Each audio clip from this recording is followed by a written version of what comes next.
Bonjour à toutes et à tous, bienvenue dans le Salon Infini. Je suis heureuse de vous accompagner tous lors de cette prochaine demi-heure pour parler de l'industrie de demain. Vous verrez, elle ne se joue pas seulement dans les usines, mais dans notre capacité à innover, à financer, à rester souverain. On va parler de ça pendant la prochaine demi-heure. Je vous présente mes invités, les intervenants. Mathieu Giron, qui est tout au bout. Bonjour Mathieu.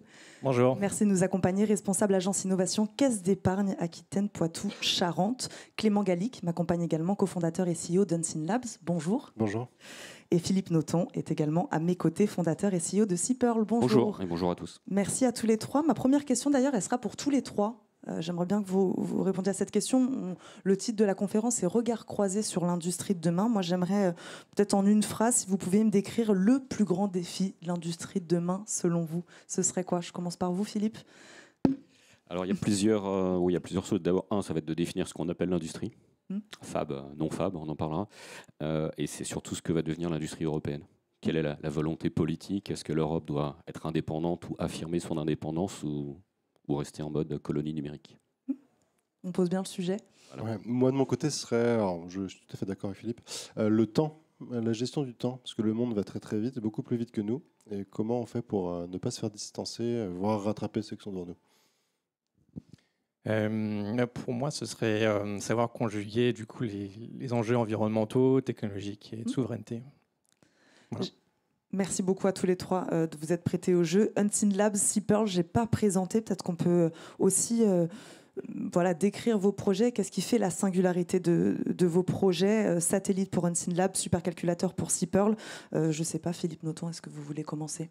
Donc Seapearl est une boîte de semi-conducteurs fabless. On développe des microprocesseurs à très haute performance. Ça a démarré à Bruxelles avec la volonté de créer en Europe un AMD européen. On n'est pas loin de 200. On a levé en série A 130 millions d'euros. On a mis 200 millions d'euros d'investissement sur la première plateforme. On lance une série B de 200 millions. Donc ça vous donne une idée des chiffres. Derrière, on est essentiellement en face de concurrents américains.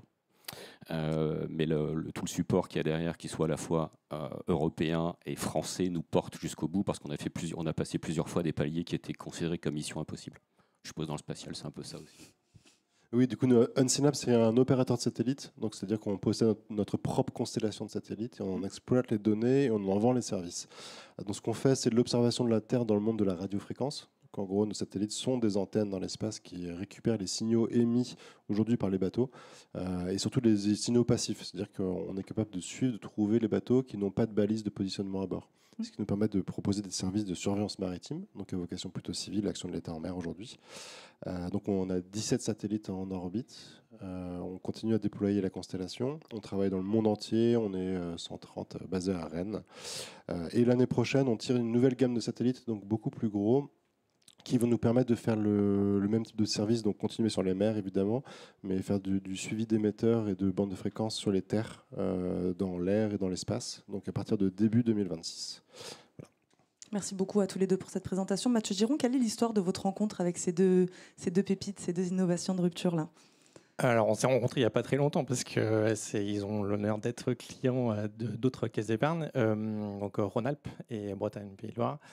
L'entrée en relation, d'ailleurs, s'est faite il n'y a pas très longtemps pour Unseen Labs, en 2024, si on se souvient bien, 2021 pour Seapearl. Seapearl, c'était suite à une importante opération de financement qui s'est suivie par une opération de syndication et d'arrangement de dettes. Et puis après, pour la partie, il y a aussi je ne sais plus du coup si c'est sur Unseen Labs, sur la partie internationale de Vise, ou c'est peut-être pour Seapearl, je ne sais plus, honnêtement. Mais voilà. En tout cas, il y a de ces sujets de toute façon qui reviennent toujours, ces sujets. On va en parler. Et puis arrangement, etc. On va évidemment en parler. J'ai dit qu'on allait parler de financement, j'ai dit qu'on allait parler de souveraineté. Vous deux, Philippe, Clément, quels sont les principaux freins que vous avez rencontrés lors du développement de vos innovations de rupture? Financement, compétences, réglementation. Qu'est-ce qui a apparu d'abord? Qu'est-ce qui a été compliqué d'abord? Je dirais il y a classiquement trois freins. Il y a l'accès aux ressources, c'est-à-dire trouver les ingénieurs. On est dans un secteur qui est pénurique, avec des ingénieurs qui ont plutôt tendance à aller dans la finance, le conseil, etc., mais plus dans l'hardware. Donc ça, il y a énormément d'investissements qu'on fait en amont avec les écoles d'ingénieurs pour pousser les écoles d'ingénieurs, entre guillemets, à produire des ingénieurs sur ce type de secteur qui est le SMI. Il y a l'accès au cash, qui est quand même très très compliqué en France et en Europe dès qu'on est en rupture. D'ailleurs, on a quasiment eu 2 ans de retard sur notre série A. Pendant ce temps, les concurrents américains... il ne se pose pas de questions, il décolle. Bon, finalement, on a réussi à l'avoir. Merci Bruxelles, merci France 2030 derrière. Et le troisième, c'est l'accès au marché. On est en face de concurrents ou de gros blocs géographiques type Chine, Japon, États-Unis qui protègent leur marché. Ils ne se posent pas de questions. Je dirais dans les accords US, ils savent que 70% des marchés publics américains, c'est sur de la base de technologie américaine. En Europe, on est très loin derrière, même si aujourd'hui, on commence à parler de Buy Act. Et il y a eu ça sur l'intro tout à l'heure, 28e régime, etc. Ça va dans le bon sens. On peut parler de Buy Act sans se faire jeter par la fenêtre. Il y a 5 ans, c'était un mot interdit. Maintenant, ça l'est. Donc là, on va dire, on croise les doigts, on pense que la réglementation va aller dans le bon sens pour nous aider. Clément Gallic, vous avez identifié les mêmes freins? Alors oui, après nous, c'est donc aujourd'hui, on vend dans le monde entier, donc on a la réglementation d'export, etc. Mais je ne considère pas ça vraiment comme des freins, ça nous protège aussi. Donc nous, c'était vraiment l'accès, tout début de la société, quand on était assez grand pour tirer nos premiers satellites, pour faire simple, où il a fallu trouver quand même un gros chèque pour payer des fusées. Nous, on dépense quelques centaines de milliers ou millions d'euros en 30 secondes, avec un résultat aléatoire. À l'époque, le spatial, personne n'en faisait dans le monde du privé. On était un peu regardé bizarrement, et donc évidemment, en termes de financement, c'était un petit peu compliqué. On ne rentre dans aucune case de financement, ce qui aujourd'hui existe maintenant, il faut le dire. Une Synapse en 2025 n'aurait pas eu la même problématique de financement, on aurait eu du France 2030, on aurait eu la DGA, on aurait eu l'AID qui nous ont toujours soutenus, mais sur ces montants-là, ne pouvaient pas. Donc c'était la première levée de fonds. Honnêtement, qu'on a dû faire pour tirer le premier satellite. Et là, merci BPI France, DGA, Definvest, surtout, qui nous ont apporté le premier euro. Et sans ce premier euro, on n'aurait vraiment pas pu décoller. Mais on a bien perdu 9-12 mois pour trouver cette poche de financement, ce qui à l'époque ne se faisait pas particulièrement facilement. Je rebondis sur ce premier euro, justement, d'un point de vue de la caisse d'épargne. Comment un acteur bancaire identifie, sélectionne ces pépites perçues souvent risquées par les investisseurs? Alors déjà, pour les repérer, ça fait partie de notre travail de faire partie de l'écosystème. Par exemple, à Bordeaux, on est partenaire de Bordeaux French Tech. On est aussi très proche des technopoles. Donc après, les dossiers qui sont intéressants, les beaux dossiers, généralement, on les repère quand même assez facilement. Après, pour les sélectionner, c'est vrai que c'est un métier qui n'est pas simple. Donc, grosso modo, il y a 3 cas de figure différents. Il y a un premier cas de figure où la boîte est rentable. Donc, on ne va pas se le cacher, c'est le cas de figure le plus simple. Donc, on va passer sur cette étape-là. Après, il y a le cas de figure où l'entreprise annonce une rentabilité à 2-3 ans. Donc là, notre métier, c'est pour gérer au mieux notre risque de banquier, c'est d'arriver à bien comprendre le BP, qui est un métier finalement où on analyse beaucoup de prévisionnel, un peu comme le ferait un investisseur finalement, sauf que la question qu'on se pose, c'est pas savoir si on va faire un multiple, c'est savoir si on va être remboursé, tout simplement. Donc après, si on arrive à se faire une conviction sur ces bases de business plan, on peut avancer sur le dossier en espérant être les plus compétitifs et arriver à entrer dans le pool bancaire. Après, il y a le troisième cas de figure qui est plus marginal. Ça dépend des caisses. En tout cas, pour nous, Aquitaine Poitou-Charentes, c'est encore un peu marginal. Tout ce qui est deep tech, industrie du futur, je ne sais pas d'ailleurs si on dit encore industrie du futur, ce serait une bonne question. Mais là, il faut vraiment se faire une conviction sur le long terme parce que souvent, la rentabilité va au-delà de la durée du prêt. Donc là, c'est pas simple. Donc, on pose beaucoup de questions. On a beaucoup appris d'ailleurs d'autres caisses régionales là-dessus. Donc on pose beaucoup de questions, notamment au niveau des investisseurs. Est-ce qu'ils seront là dans 2, 3, 4 ans pour remettre au pot et là, on essaye de se faire un avis. Donc c'est un avis finalement assez diffus. Puis évidemment, on essaye aussi de voir la qualité des informations qui sont transmises. Est-ce que l'Excel tient la route? Est-ce que l'équipe tient la route? Donc voilà. Puis après, il y a aussi d'autres enjeux commerciaux. Est-ce qu'il y a des méga contrats, des contrats cadres intéressants qui sont mis en place? Et après, il y a aussi de garanties. Est-ce qu'on a aussi des garanties fortes aussi qui nous permettent de mettre des prêts significatifs pour accompagner justement et faire effet de levier sur des tours de table en haut de bilan? Philippe Noton, comment vous qualifieriez la relation avec un acteur bancaire comme la Caisse d'épargne? Qu'est-ce que vous diriez? À quel moment ils vous ont fait confiance? Alors, sans vouloir être dithyrambique sur la Caisse d'épargne, j'étais plutôt sur 20 ans d'échecs avec des banques qui ne financent pas des R&D, qui financent des usines, qui financent l'achat de matériel. Dans notre cas, c'est effectivement suite à des grosses annonces quand on a gagné l'EIC, European Innovation Council, qui est un de nos gros investisseurs européens. C'est la Caisse d'épargne Grenoble qui est venue vers nous avec une compréhension directe du projet. Donc j'ai pas eu à leur expliquer ce que je faisais, que le semi-conducteur que c'était cher, c'était directement compris. Donc ça fait gagner du temps. Et par rapport aux quelques soucis qu'on avait eu avec les banques en Ile-de-France qui financent pas du tout ce type d'activité, là on était sur l'expertise qu'il fallait. Donc gagner du temps, et c'est la Caisse d'épargne, Caroline qui ne doit pas être très loin là je crois, qui ont globalement monté le pool. Donc voilà, et donc il y a eu un effet de meute, c'est la Caisse d'épargne Rhône-Alpes qui a fait venir d'autres pour monter un pool bancaire. À mon sens c'était unique, je ne m'attendais pas à ça.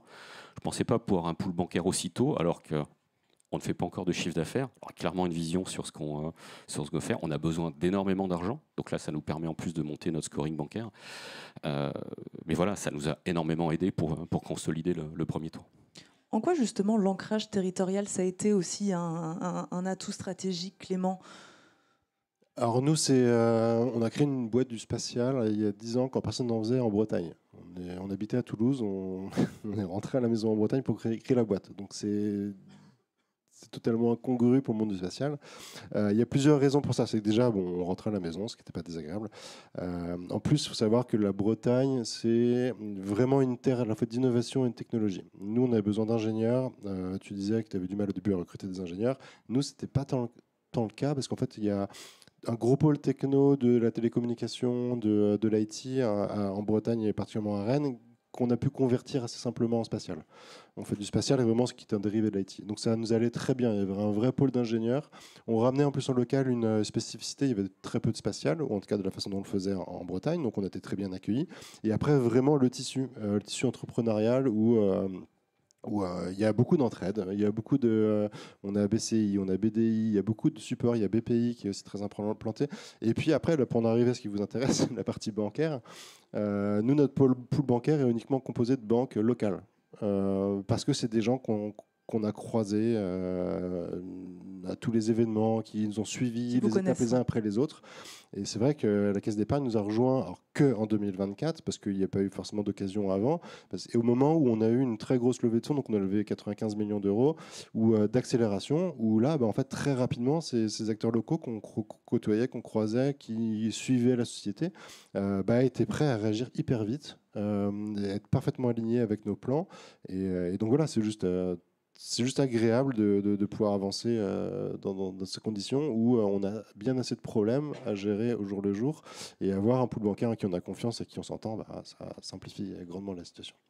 Philippe Noton, c'est un atout stratégique, cet ancrage territorial? J'en reviens à ma problématique RH. Il y a des bassins de compétences en France. Dans notre cas, c'est l'Île-de-France, surtout pour tout ce qui est logiciel embarqué. Grenoble pour le hardware, le semi, c'est tout le pôle autour du CEA, Soitec ST. On est également associé Antipolis et sur des zones étrangères. Oui, parce que le bassin de compétences est là. Comme je dis, tout le monde comprend ce qui se passe. Il n'y a pas besoin de leur expliquer 10 fois ce qu'on fait. C'est naturel. Après, il y a un effet vertueux parce que c'est le même écosystème, on connaît tout le monde. Et puis il y a un côté province, en fait, où globalement, oui, tout le monde se connaît. Donc ça aide. Mathieu Géron, c'est vrai que ces projets, au-delà de la technologie, ils apportent au territoire en termes de compétences, en termes de savoir-faire, en termes d'attractivité. Ça aussi, c'est important. Oui, c'est important parce que ça amène des emplois qualifiés, ça amène un savoir-faire, et c'est vrai que ça amène un cercle vertueux. On voit aussi de plus en plus d'entrepreneurs, de dirigeants, quand ils viennent s'implanter, ou même quand ils sont à l'origine, entrepreneurs du territoire, mettre un accent assez fort sur leur sourcing, sur leurs partenaires locaux, le plus proche possible. Ça, c'est une tendance qu'on a pu voir assez récemment. Donc tout ça, ça contribue à faire que le tissu économique local soit renforcé. Et on est, comme je disais tout à l'heure aussi, on est assez proche des technopoles et des agences de développement économique. Typiquement, sur l'industrie, il y a besoin de foncier. Donc on est aussi là pour mettre tout ça en lien et faire avancer les sujets les plus rapidement possible. Je vais revenir, Philippe, sur ce que vous disiez dès le début de cette discussion. La R&D, un défi plus complexe que d'ouvrir une usine. Ça, c'est ce que vous nous disiez. Comment on inverse cette tendance demain, alors qu'on parle d'industrie de demain, justement? Alors ça tombe bien parce que je crois que la thématique du jour, c'est la vérité. Donc il faut les deux. Il y a effectivement, malheureusement pour nous, parce qu'on est faiblesse, un tropisme français à financer énormément de l'industrie ou de la réindustrialisation. En Ile-de-France et dans la French Tech, c'est comme essentiellement soft, SaaS, service. Mais autant que je sache, AMD, Qualcomm, Nvidia, qui pèsent quand même 4 000 milliards que tout le monde connaît depuis 2 ans, sont des sociétés sans usine. donc qui ont les moyens aujourd'hui de racheter des usines, mais c'est un autre sujet. Il faut financer les deux. Je dirais l'indépendance européenne, enfin, j'aimerais plutôt parler d'indépendance européenne, parce qu'indépendance française, ça devient bien compliqué. Effectivement, idéalement, il faut des usines. C'est que pour remplir des usines, il faut du volume. Si vous n'avez pas de clients pour ces usines, ça ne sert à rien de faire des usines. Donc, ce n'est pas la peine de faire venir TSMC en Europe s'il n'y a pas de société comme nous et 100 fois plus pour être capable de la remplir. Donc, il y a une grosse problématique de consistance et d'approche pour renouveler et définir ce qu'on appelle l'industriel. Surtout dans notre cas, semi-conducteurs, deep tech, fabless, on est vu comme industriel, mais quand on explique à des banques ou à des investisseurs qu'on n'a pas d'usine, ah oui, mais comment vous allez reconvertir mon territoire ou récupérer les naufragés du textile, des pneus, etc. dans des usines? Ben non, c'est pas que ça soit pas mon problème, effectivement, mais on n'est pas sur les mêmes métiers. Et ça se passe aujourd'hui, en notre cas, à Taïwan, en Corée du Sud, où ça démarre aux États-Unis. Mathieu Giron, comment vous réagissez à ça? Vous qui êtes, en tout cas, sur ce plateau aujourd'hui, l'acteur qui investit, justement. Moi, ça me rappelle aussi d'autres clients qu'on a sur la région de Nouvelle-Aquitaine. On a Elixir Aircraft, par exemple. C'est des sujets pas évidents, c'est du temps long. Donc effectivement, pour que tout le monde puisse accorder, on parlait de pool bancaire tout à l'heure, que tout le monde ait une même vision du BP, c'est pas évident, et que chacun prenne sa part de risque. Bref, mais je crois que le mot-clé, l'expression clé, c'est temps long quand même. C'est d'avoir la patience de pouvoir soutenir l'entreprise comme il se doit. Comment on construit justement cette relation de long terme avec ces entreprises? Déjà, je pense que... Encore une fois, c'est avec Sipper, je pense que c'est le cas typique. C'est être là au bon moment, au tout début de l'aventure, en tout cas quand ça commence à cranter, comme on dit, avec un premier niveau de chiffre d'affaires, une première levée de fonds. Et puis, ça repose beaucoup. Alors, on parlait de temps long, mais c'est vrai que le banquier, il a ce mode de fonctionnement quand même, le temps long. Donc, il faut du temps pour voir le compte fonctionner. Est-ce que les données qu'on nous donne finalement sont bonnes? C'est-à-dire qu'on regarde dans le business plan, est-ce que finalement l'histoire qu'on nous raconte est la bonne? Et si ce n'est pas le cas, pourquoi? Donc voilà, on apprend à se connaître, et ce qui permet justement de mettre la bonne solution au bon moment. Donc ça, au début, souvent, faut pas se mentir, au début, c'est du financement, du moyen long terme, ça peut être du crédit bail, ça peut être d'autres solutions. Voilà, je ne vais pas faire l'étalage du catalogue des banquiers d'entreprise, mais l'idée, c'est de bien connaître le client pour mettre le bon service au moment. Oui, mais c'est important parce que cette expertise-là, en tout cas, il faut l'avoir pour accompagner des entreprises comme Unseenlabs et Sipper. Je ne sais pas comment vous voulez réagir à ça aussi, Philippe et Clément. C'est-à-dire que un investisseur, il faut qu'il vous comprenne, il faut qu'il soit là, en effet, à différentes étapes du développement de votre entreprise. Est-ce que ça, vous avez l'impression que des acteurs bancaires, en tout cas peut-être comme la Caisse d'épargne, mais on peut aussi aller enfin, on peut ouvrir. Comment vous décririez ça, vous, ce besoin et je ne sais pas, est-ce que vous vous sentez compris? Voilà. Je crois, oui, c'est vraiment d'où l'intérêt qu'on parle de caisse locale en plus. C'est-à-dire que vraiment on vit dans les mêmes milieux, on connaît les mêmes réseaux, on connaît les mêmes problématiques. Et c'est vrai que dans le cas de la caisse d'épargne, qui n'est arrivée chez Unseenlabs qu'en 2024, on se connaissait depuis bien avant. C'est-à-dire qu'on avait des échanges, notre modèle était compris, nos difficultés étaient comprises, les succès aussi. Donc en fait, tout ça, ça fluidifie les échanges et ça fait qu'après, ça nous permet d'aller très vite. Et puis c'est des gens qui ont vraiment physiquement croisé, ça aide, c'est bête, mais se croiser régulièrement, rééchanger, dire où on en est, faire des points d'étape, tout ça, ça permet de, le jour où il y a besoin d'accélérer, le jour où il y a besoin de financer telle ou telle partie, on est déjà aligné. Après, on parle vraiment la partie contractualisation classique, mais on a gagné toute la partie compréhension. Et ça, c'est hyper précieux. Et vraiment, nous, c'est ce qu'on retrouve avec toutes nos banques voilà, qui permet de, encore une fois, en tant qu'entrepreneur, enlever une partie de difficultés qu'on pourrait avoir. Enfin, je le redis, on a des challenges tous les jours, nous ou nos équipes, parce que j'avoue que c'est pas moi qui suis en frontal tous les jours avec le pool bancaire, heureusement, merci mes équipes, mais ça nous permet d'avancer sereinement. Voilà, quand on a des réunions de pool, on n'est pas stressé, on se parle et puis tout va bien. D'ailleurs, comment ça marche dans vos deux entités, dans vos deux entreprises? Quel est le temps, quelle équipe vous consacrez justement à ça? Voilà. Clément, je vous vois Ah hocher bah, la tête. ouais, nous, on a une équipe, comme toute entreprise, on est presque 130 chez Unseen. Donc, on a une équipe finance de 5 ou 6 personnes. Il y a au moins 2-3 personnes qui sont en permanence en contact avec nos différentes pas agences, nos différentes banques du pool. Et puis, évidemment, nous, côté direction, on est disponible pour toutes les réunions, toutes les demandes d'informations, etc. Mais non, il faut se faire aider. C'est plus qu'un boulot à plein temps. On va pas... Philippe, comment ça marche chez vous? Dans notre cas, notre CFO est à Grenoble, donc c'est plutôt pratique. Gérer ça à quelques centaines de mètres de l'agence. Et on espère que ça va continuer dans le sens. C'est comme on a complètement décidé d'internaliser la série B. On le fait sans bancaire. En fait, c'est des demandes qu'on a eues d'investisseurs US. Vous devez le faire vous-même, montrer que vous êtes capable de le faire vous-même et accessoirement gratter 5%. Voilà. Et donc, ce qui va nous permettre, on l'espère, de préparer le pool suivant et à terme de financer du BFR. Parce que là, on a été sur du financement de la R&D pour préparer le produit. Mais une fois que le produit arrive, il faut quand même, dans notre cas, nous le précommander chez TSMC à Taïwan. C'est-à-dire qu'il y a énormément de cash à sortir pour préfinancer la production. Là, on est plus sur du financement classique. Clément parlait tout à l'heure de BPI, d'autres acteurs aussi. C'est cette combinaison-là qui fait que ça marche, Philippe. Alors, nous, on a globalement coché toutes les cases en termes de financement, si ce n'est qu'on a tout fait à l'envers. On a démarré dans un programme collaboratif européen, c'était de l'âge 2020 à l'époque. Après, on a des investissements européens et le côté français est arrivé après. Donc, ce qui n'est pas toujours évident en France quand on est un peu en rupture, c'est-à-dire on n'a pas démarré en dimension régionale, par exemple, un petit prêt BPI sur Grenoble. On a eu des millions qui sont arrivés de Bruxelles et après, on a essayé de rentrer dans le système français. Donc, un peu hors case, ça s'est fait, justement avec ce pool bancaire. Et dans le pool, d'ailleurs, je peux les remercier aujourd'hui, il y a la BPI qui est entrée. En fait, ça a été notre premier lien avec la BPI, mais bien plus tard que les autres, mais qui est arrivé. Donc, c'était également une case à cocher pour tous les autres dispositifs de financement. Sur la série A, on a eu du public avec le IC, le UE France 2030, Fresh Tech Souveraineté, après du privé avec ARM, évident, etc. Vous diriez qu'on a besoin de quoi, Mathieu Giron, demain pour accompagner mieux ces entreprises-là? Qu'est-ce qu'il faudrait un peu faire bouger? Pour accompagner mieux, il y a déjà pas mal de choses qui existent.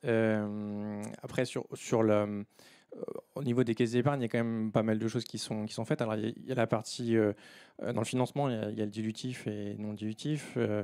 Les caisses d'épargne, il y en a 15 en France, donc toutes n'ont pas forcément la même stratégie sur ce sujet-là. Mais par exemple, en Aquitaine Poitou-Charentes, on est souscripteur de fonds sur des fonds d'investissement, donc IRDI, Saventure, etc.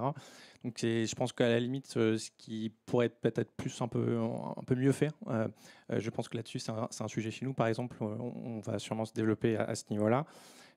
Après, pour le métier du banquier, je pense qu'il y a aussi des métiers qui sont quand même en croissance chez nous. Il y a aussi tout ce qui est international. C'est vrai que vous parlez de cycle d'exploitation. International, c'est quand même un sujet majeur. Vous, c'est quoi votre expertise là-dessus, justement? Comment vous les accompagnez là-dessus? Alors, on a des chargés d'affaires internationaux spécialisés. Donc, c'est le métier.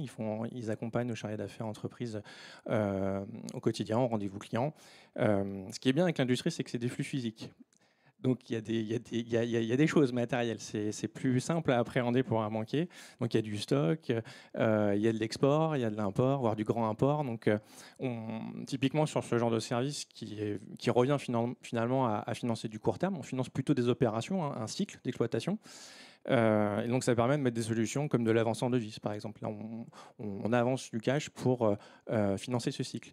Ça permet aussi de mettre en place des solutions comme le crédit documentaire qui permet de sécuriser l'opération, voire des lettres stand-by. Enfin voilà, il y a plein de solutions qui permettent, mais c'est vrai que c'est toujours un peu concomitant. L'international et les entreprises qui sont vraiment sous la lumière, c'est un sujet récurrent. Vous qui travaillez très clairement avec l'international, Clément, comment vous réagissez à ce que dit Mathieu Giron? Non, mais là, c'est du vrai opérationnel. C'est-à-dire qu'on a besoin de comptes en devises, on a besoin il y a aussi des DAT, il y a plein de choses. Enfin, donc là, on utilise tous les outils mis à disposition par les banques. Et c'est vrai que nous, on est très satisfaits de ce qu'on nous propose. On a des comptes en devises un peu particuliers. Voilà, on travaille vraiment dans le monde entier, donc il y a des pays qui vont payer en dollars néo-zélandais, par exemple. Vous ouvrez un compte en dollars néo-zélandais, c'est pas simple. Sauf qu'en fait, si, on se rend compte qu'avec nos agences locales, c'est fait en 10 minutes parce que les équipements vont bien, etc. Rapatrier de l'argent, il y a tous les sujets, par exemple, des choses bêtes, mais les fameuses taxes américaines. Donc nous, on exporte nos satellites vers les États-Unis pour les tirer dans les fusées américaines. Donc la douane nous nous prélève gentiment maintenant 20% supplémentaires sur l'ensemble. Donc ça commence à faire des sommes. Donc ça fait des flux de trésorerie qu'il faut assurer, qui partent en dollars, qui vont revenir un jour peut-être. Premier juré, ils nous l'ont dit, ça allait revenir, mais on ne sait pas quand. Donc tout ça, c'est de la gestion de devises, de l'euro évidemment, la majorité, mais des devises totalement étrangères, des devises japonaises, des devises du singapourien, de l'Emirati, enfin tout ça. Et on est bien content d'avoir des gens pour qui, en fait, qui sont staffés pour faire tout ça et qui nous ouvrent les comptes quand il y en a besoin et qui savent faire les transferts quand il y en a besoin. Voilà. Et de conseils aussi, parce que qui dit multiplicité des devises dit taux de conversion qui peuvent bouger très vite. Le dollar, là, en 9 mois, il y a eu je sais pas, 20% de fluctuation. On a aussi des conseils de non, ne convertissez pas, ou c'est le bon moment, etc. Donc tout ça, c'est vrai, c'est des choses qui nous aident. Donc c'est très précieux pour nous, en tout cas. Est-ce qu'on est plutôt sur une conversation positive ou on est optimiste ou pas sur l'avenir de l'industrie française ? Alors nous, on est industrie sans avoir d'usine de production énorme. Donc je me rapproche de ce que tu disais tout à l'heure. C'est pas vraiment du faiblesse, mais c'est pas non plus l'industrie de masse. Donc c'est vrai qu'on finance beaucoup les banques. Quand je dis on, c'est pas moi qui finance. Moi, je crame le cash. C'est beaucoup de R&D, de cerveau donc c'est un peu différent. Moi, je pense qu'on a les talents, on a même une vraie volonté politique large d'avancer. Maintenant, on manque un peu de budget en local, on va pas se mentir, on le sent tous maintenant. Et vraiment, moi, mon gros sujet, c'est le temps. On vit dans une autre phase temporelle en France et en Europe que le reste du monde. Et en plus, avec ces histoires de la géopolitique un peu compliquée, où toutes ces alliances sont en train de se déliter, où tout le monde fait confiance évidemment en son voisin, mais un peu moins que le jour d'avant, tout le monde réaccélère en interne pour être un peu indépendant ou réaccélère dans ses partenariats, etc. Et je pense que c'est là où le bas blesse. C'est le temps, notre capacité à aller vite. Philippe Noton. Alors, je pense qu'on a des raisons d'être optimistes au niveau européen. Globalement, les ingénieurs européens sont très très bons, clairement rien à envier aux Américains. En plus, le rêve américain que j'ai connu il y a 30 ans en sortant de l'école, je pense qu'il n'existe plus maintenant. Les jeunes, ils n'ont plus forcément envie d'aller là-bas. Donc raison de plus pour qu'ils restent chez nous. La problématique, c'est de pouvoir scaler en Europe relativement rapidement, que tous les pays européens s'alignent. Mais la masse critique, elle est européenne, elle est plus française. On trouvera toutes les compétences qu'il faut, on parlait d'usine. Faire une usine, dans notre cas, en France, ça n'a globalement aucun intérêt. Au niveau européen, si tout le monde se réveille, oui, ça l'est. Et accessoirement, les budgets en Europe, ils n'ont quand même rien à voir au budget français. Ce qui n'est pas toujours évident.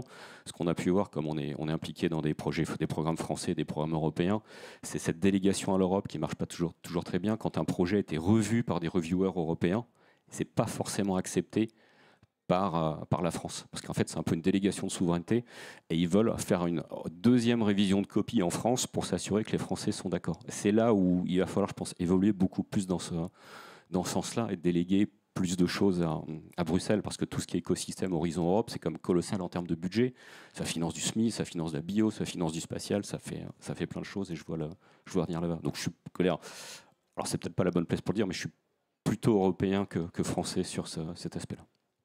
Mathieu Giron, l'acteur bancaire, il est optimiste ou pas sur l'industrie de demain ? On ne peut pas faire ce job sans être optimiste. Après, oui, quand même, parce que il y a un sujet qui se développe aussi, c'est tous les sujets ESG, environnementaux. Donc aujourd'hui, ça passe beaucoup par du questionnement, faire un 360 sur ces sujets-là. Donc l'impact, les critères d'impact notamment.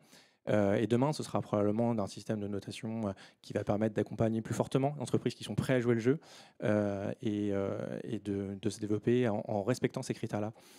Moi, ma conviction, c'est que c'est important et que ça permettra même de faire un élément de différenciation par rapport à d'autres acteurs économiques qui ne prennent pas en compte forcément ces sujets-là.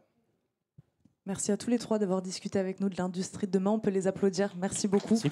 Clément Gallic, Philippe Noton et Mathieu Giron. Merci à tous les trois.